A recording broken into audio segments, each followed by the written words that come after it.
Bonjour Monsieur Calamel, aujourd'hui on se retrouve pour la véritable dernière vidéo, vu que dans la dernière vidéo je disais que c'était le CM7, le dernier CM, mais en fait avec la psycho, on avait terminé. Et du coup, on se retrouve pour ce dernier CM, le CM8 de sciences de l'éducation, qui a eu lieu le 28/11/2020, à l'heure où je tourne cette vidéo pour avoir tout en tête. Et du coup, je crois que le CM7 c'était un CM très compliqué. Là, il est à côté de moi, je suis en train de le relire, il me fait un peu peur. Alors que le CM6, je me souviens, j'avais dit que c'était l'un de mes préférés. Et là, le CM8, c'est un aussi très très très agréable que j'ai beaucoup aimé. Voire l'un de mes préférés, parce qu'il était assez simple et les notions abordées me plaisaient plutôt. Du coup, on va commencer ce CM qui parle de l'état de la recherche. Du coup, vous avez introduit ce CM en nous disant, premièrement, que quand on parle à un enfant négativement, à la négation, il va répondre négativement. C'est ça, les sciences de l'éducation. Après, nous avons introduit deux choses qui vont rester et qu'on va parler par la suite. Mais d'abord, on va parler une première fois. C'est le pourquoi et le comment. C'est deux questions. Pourquoi tu as fait ça? Souvent, on dit à quelqu'un, pourquoi tu as fait ça? Il va dire, parce que nanani, nanana. Il va essayer de se justifier une réponse courte ou rationnelle. On cherche de bonnes raisons à la question que l'on pose afin de ne pas perdre la face. Alors que quand on dit comment tu as fait ça, là on renvoie à la richesse. Alors que pourquoi renvoie à une courte réponse rationnelle, comme je l'ai dit, et justifiée. Comment tu as fait ça? Hop, là ça va être calme, une justification précise, bien riche, comme on les aime. Comment? Après, vous nous avez parlé de la fac. L'université, c'est un organisme de formation qui nous forme, du coup, mais on ne trouve pas d'emploi. On doit le trouver. Et la fac, c'est un tremplin à la professionnalisation. On doit on est considéré adulte. Voilà. Et les sciences de l'éducation nous invitent à devenir de meilleures personnes et de meilleurs professionnels. Plus on se pose de questions, plus on évolue. Voilà, cette notion d'évaluation est très liée dans ce thème. Les sciences de l'éducation concourent à la professionnalité. En permettant l'autre à son éveil, on sensibilise les individus et nous-mêmes par l'étude des mécanismes d'apprentissage. Maintenant, on va parler d'une deuxième partie de ce thème qui est l'échec scolaire. Du coup, on avait eu un devoir à faire sur l'échec scolaire. L'échec scolaire, du coup, voilà, c'est la même chose. Pourquoi, comment? On reparle du coup de la notion des deux questions pourquoi, comment qu'on avait énoncé dans la première partie. Pourquoi, comment tu es en échec? Pourquoi tu es en échec? Souvent. Pourquoi tu es en échec scolaire? Pourquoi Dani? Alors que comment tu es en échec scolaire? Comment? Et du coup, le pourquoi, ça ne change rien, vous voyez. Le comment, ça ne change rien.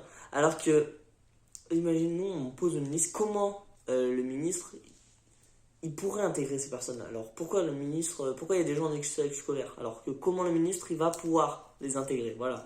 Comment le prof va accompagner ses élèves? Voilà, c'est par exemple un prof, il doit s'adapter à 100 élèves. Il y en a 50 qui ne comprennent pas. C'est à nous, le professeur, de s'adapter.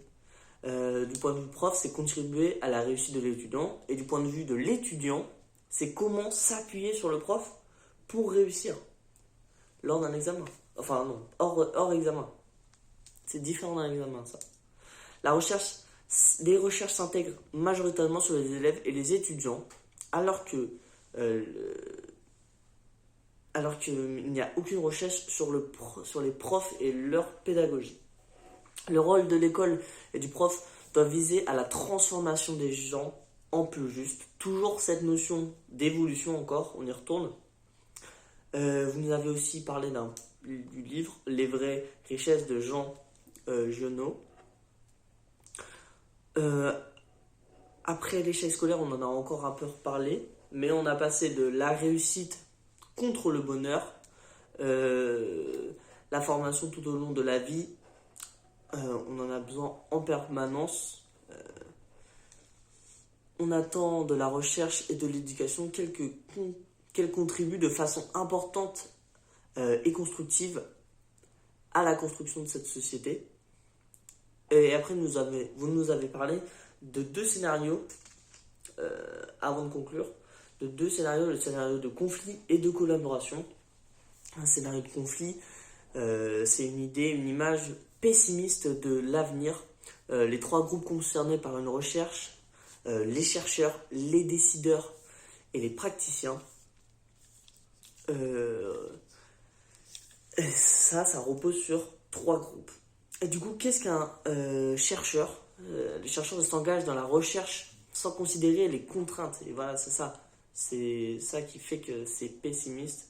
C'est un scénario de conflit, sans considérer les contraintes qui pèsent sur les politiques éducatives et les réalités de la pratique. Et donc, dans ce scénario de conflit, voilà, je l'avais dit, de conflit, les décideurs ignorent toujours, c'est des mots qui, vous voyez, qui bloquent un peu, ignorent le modèle linéaire de la recherche qui n'est pas applicable. Et les praticiens contribuent à se désintéresser, toujours désintéresser, du produit de la recherche. Autrement dit, les profs ne veulent pas de recherche car ils ne veulent pas changer leur pratique.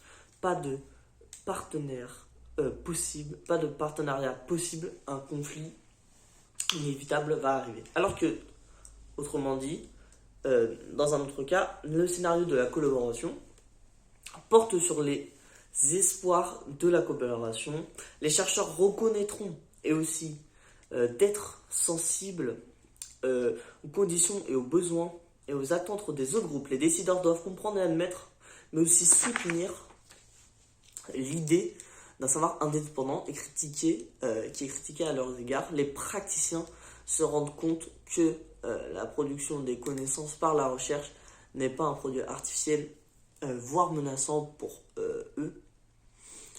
S'ils apprécient les produits de la recherche, ils s'élèveront. Une collaboration est la clé pour la résolution des conflits et c'est la clé pour la communication, l'apprentissage, les sciences de l'éducation. Et vous avez terminé ce CM par les sciences d'éducation. Ils nous disent, généralement vous l'avez répété tout au long de nos CM, on apprend seul, mais pas sans l'autre.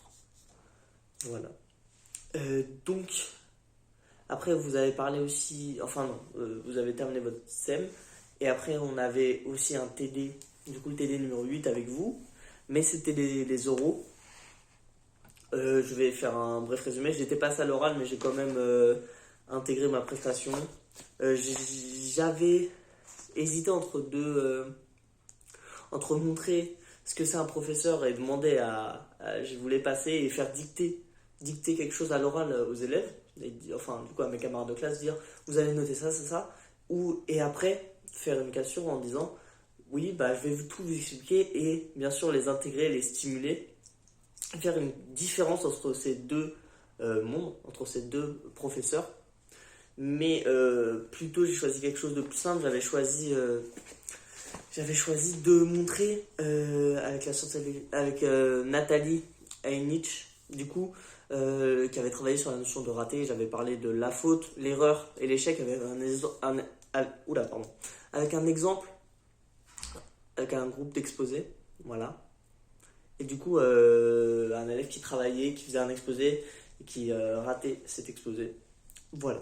Donc, c'est ainsi que ce TD8 s'est clôturé, c'est ainsi que ce carnet de bord se termine aussi. Merci beaucoup d'avoir suivi ce carnet. Au revoir, monsieur Calamé.